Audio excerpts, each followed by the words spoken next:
Il gruppo, come quest'anno il gruppo si è rinnovato. In questo momento conta 14 persone che sono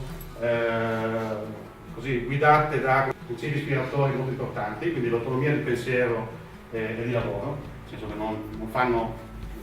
accettano, anche direi, non solo non fanno imposizioni date da qualcun altro. Sono persone di esperienza sia di vita che lavorative,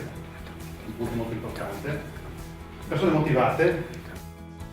e qualcosa in più rispetto al passato e anche al panorama attuale, c'è un punto di vista femminile preponderante,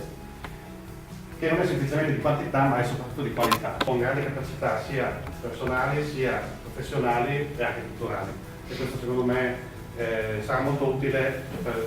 mi auguro che sia molto utile nel caso insomma, dovessimo vincere le elezioni, mettiamola così, per vedere il comune da un punto di vista diverso, che è il punto di vista anche delle donne.